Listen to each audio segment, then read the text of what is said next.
Hello all, welcome back to another new video of learn with Bhavana. MSOE 001 हमारा complete हो चुका है।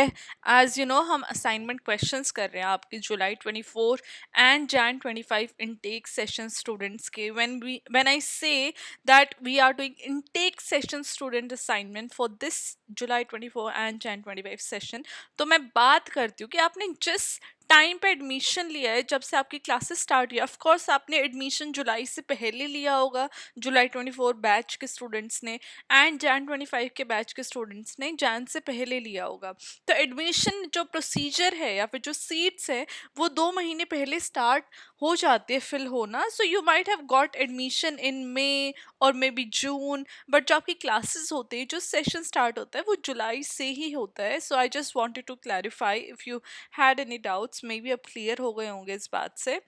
Now we are now doing MSOE 002 Diaspora and Transnational Communities. First, let me show the PDF जो कि आपको इग्नू की तरफ से मिली है. So you have your here Master Degrees Program for MSO. आपके पास ये सारे elective courses है जिसमें से कि आपको any 4 choose करने हैं, right? Whatever you would like to choose, that is up to you. मैं 6 के 6 सब्जेक्ट्स के असाइनमेंट आपको प्रोवाइड करूंगी, बिकॉज आई डोंट वांट कि कोई भी स्टूडेंट है, अगर आपने MPS 003 लिया है, MPS 016 लिया है, तो आपके इन सब्जेक्ट्स के असाइनमेंट मिस हो, तो वो मैं नहीं चाहूँगी। I would provide answers to all the question जो जितने भी आपके सब्जेक्ट हैं, right. Now talking about more, तो यहाँ पे आपकी डेट ऑफ सबमिशन दी हुई है, लास्ट डेट ऑफ सबमिशन। जो जुलाई 24 बैच के स्टूडेंट्स है, they have to submit their assignments before 31 March, and Jan 25 batch के स्टूडेंट्स के लिए यू हैव इनफ टाइम, आपको 30 सितंबर से पहले पहले अपना जो असाइनमेंट है वो सबमिट करना है। नाउ कुछ टिप्स यहाँ पे दी हुई है इग्नू ने, जहाँ पे you have to plan, organise and present in a particular manner. इन बेसिस के ऊपर क्या है, आपको आपके मार्क्स आपको मिलते हैं। और इससे मुझे याद आया, अभी ऊपर आई बटन में इंपॉर्टेंट टिप्स वाली वीडियो का एक लिंक आपको मिल रहा होगा। तो अगर आप चाहते हैं कि ये सारी चीज़ें आप कवर करें असाइनमेंट में, इस पर्टिकुलर तरीके से आप अपना आंसर राइटिंग करें, तो आप वो वाली वीडियो ज़रूर देख लेना। उस वीडियो से आपको बहुत ज़्यादा हेल्प होगी, end of course it would help you in getting good marks. Now यहाँ पे you have your assignments, right. MSOE 001 हमने पूरा कंप्लीट कर दिया, 10 के 10 क्वेश्चंस। आप प्लेलिस्ट पे जाके आपको फोल्डर मिल जाएगा MSOE 001 का, जहाँ पे आपको सारे क्वेश्चन मिल जाएंगे। Still if you want the link, आप मुझे कमेंट कर देना, I will surely share the link with you people. So ऐसी कोई बात नहीं, अगर आपको नहीं मिल रहा है तो आपको परेशान नहीं होना है, you just comment and I will share the link with you guys. Now today we are doing MSOE 002 diaspora and transnational communities. तो इसका हम क्वेश्चन 1 से स्टार्ट करेंगे। फर्स्ट ऑफ ऑल देखो, आपके इसमें 8 क्वेश्चंस है, राइट। और 8 क्वेश्चन में से आपको 5 क्वेश्चन सेलेक्ट करने हैं, जहाँ पे आपको 2 क्वेश्चन ईच सेक्शन से सिलेक्ट करने हैं, राइट। तो आप इस सेक्शन से 3 लो, यहाँ से 2 क्वेश्चन लो, या यहाँ से 2 लो, यहाँ से 3 लो, that is up to you. लेकिन आपको इस बात का ध्यान रखना है कि आपको दोनों सेक्शन से 2 ईच सेलेक्ट करने ही करने। ऐसा नहीं है कि आपने एक सेक्शन उठा लिया, 4 इसके कर दिए, एक इसका कर दिया, नहीं। तो आपको उस एक क्वेश्चन के लिए मार्क्स नहीं मिलेंगे। तो आपको तीन तीन क्वेश्चन ही लेने एक सेक्शन से मैक्सिमम, एंड बाकी के 2 रिमेनिंग किसी भी सेक्शन, मतलब कि सेकंड रिमेनिंग सेक्शन से आपको पिक करना है। Now we are starting with question 1, that is briefly examine the nature of Jewish diaspora. So this question is for 20 marks, actually each question is for 20 marks, and आपको 500 words पे answer देना है। ऐसा नहीं है कि 500 वर्ड्स लिखा है तो आप 1000-2000 वर्ड लिखते जाएं, नहीं। इग्नू वर्ड लिमिट से ज़्यादा, जो मैंने आपको पॉइंट्स यहाँ पे ऊपर मेंशन किए हैं, उसके ऊपर फोकस करता है। Planning, organisation, presentation, of course content is important, but content 500 words तक ही इंपॉर्टेंट है, ज़्यादा भी कुछ भी मत भर के आ जाना। 500 से 600 वर्ड्स आप कर सकते हो, उसमें कोई बड़ी बात नहीं है, but double triple word limit कर देना, अब वो चीज़ें नहीं रही हैं कि आपको अगर 100 वर्ड में बोला है तो आप 400 वर्ड लिख के आओ। अब वो चीज़ें नहीं रही हैं। इग्नू उन सब चीज़ों पे ध्यान नहीं देता है। इग्नू ध्यान देता है कि प्रिसाइज आप कंटेंट लिखिए, बाकी और जो ये PDF में मेंशन्ड है वो सारी चीज़ों का आप ध्यान दे दीजिए। End of course important tips वाली वीडियो अगर आप मेरी देखोगे तो आपको और चीज़ समझ में आएंगी कि आप किस तरीके से अपना आंसर राइटिंग एंड प्रेजेंटेशन कर सकते हो फॉर बेटर मार्क्स। चलो अब ये हो गया थोड़ा सा डेप्थ जो हमने, मैं हर एक असाइनमेंट से पहले थोड़ा सा आपको डेप्थ नॉलेज दे देती हूँ ताकि आपको कंफ्यूजन ना हो while writing the answer and आपको एक क्लैरिटी रहे दिमाग में।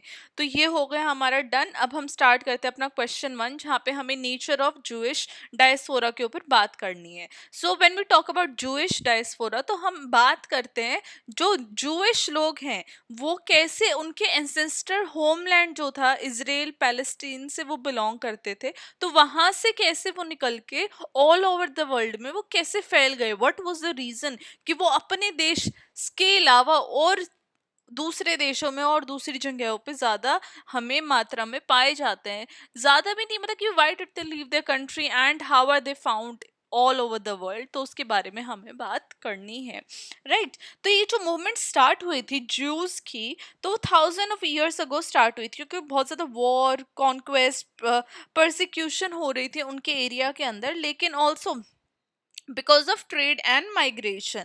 अब आज के टाइम पे आप देखोगे तो Jewish community all over the world पाई जाती है, जो कि उनको एक oldest and most wide spread diaspora का जो टैग है वो मिल चुका है इन द हिस्ट्री।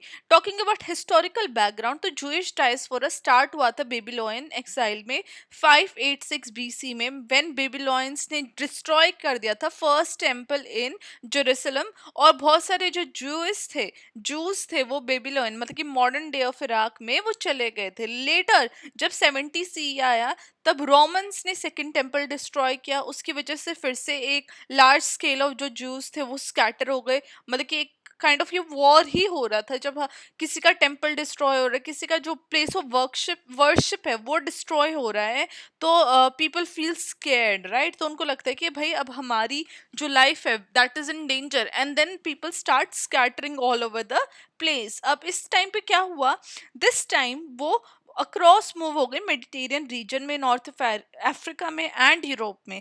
अब मिडिल एजेस के अंदर जो ज्यूज थे उन्होंने एक्सपल्शन फेस किया सेवरल कंट्रीज, इंग्लैंड, फ्रांस और स्पेन के द्वारा, राइट, ड्यूरिंग स्पेनिश इंक्विजिशन। अब काफी सारे लोग क्या है वो ऑटमन एम्पायर में भी चले गए, नॉर्थ अफ्रीका कंट्रीज में चले गए, they went to Eastern Europe, and then later in 19th and 20th century उनका एक वाइड स्प्रेड देखने को मिला एंटी सेमिटिज्म और वायलेंस रशिया और ईस्टर्न यूरोप के अंदर, जिसकी वजह से फिर से जो जूस थे उनको माइग्रेट होना पड़ा ना। उनको ये सारी जो कंट्रीज थी, right, they went to Europe, right. अब रशिया यूरोप छोड़ के अब वो फिर से माइग्रेट होने लग गए, then they went to US, Canada, Latin America. अभी जो होलोकॉस्ट था ड्यूरिंग वर्ल्ड वॉर 2, उसने फिर से जूस कम्युनिटीज को बहुत ज्यादा इम्पैक्ट किया, जिसकी वजह से जो माइग्रेशन थी वो इसराइल और अदर कंट्रीज के अंदर हमें देखने को मिली। तो इस तरीके से जो जूस थे वो मतलब कि बहुत ज्यादा एक वी कैन सी कि वो इस कम्युनिटीज के ऊपर बहुत ज्यादा अत्याचार हुए, इसलिए वो one place to another place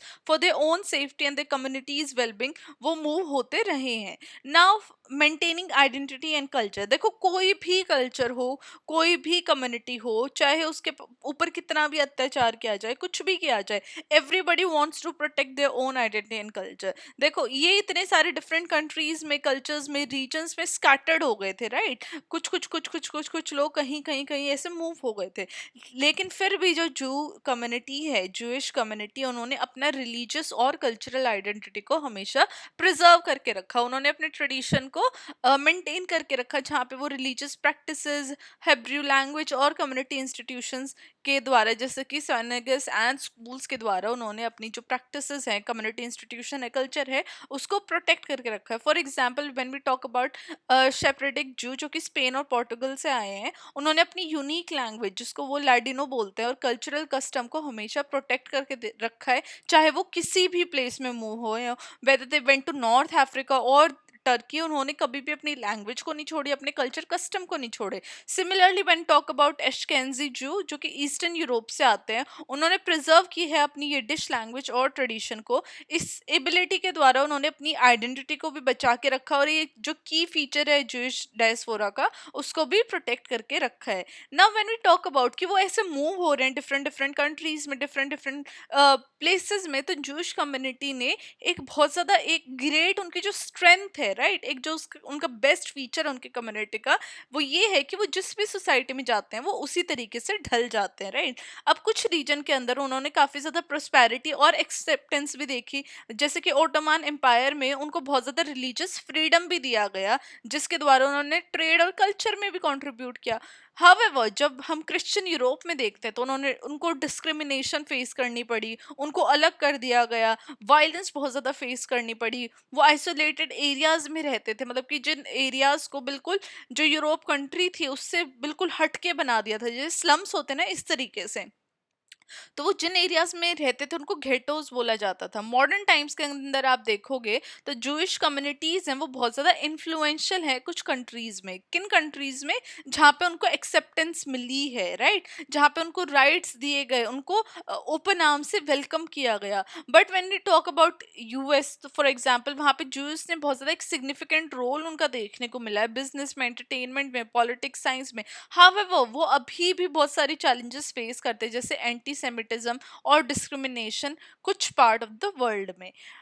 अगर हम बात करें कि जो ज्यूज हैं उनकी पॉलिटिकल आइडेंटिटी कैसे फॉर्म हुई है and how did they form connection to Israel, तो एक सिग्निफिकेंट एस्पेक्ट जो जूइश डायस्पोरा का था, एक स्ट्रॉन्ग कनेक्शन देखा गया इजराइल के साथ। जब क्रिएशन हुई इजराइल की 1948 के अंदर, तो बहुत सारे जूस उस कंट्री में चले गए, दे वेंट टू इजराइल, और एक कल्चरल और पॉलिटिकल सेंटर जो इजराइल कंट्री है वो जूस के लिए बन गया था।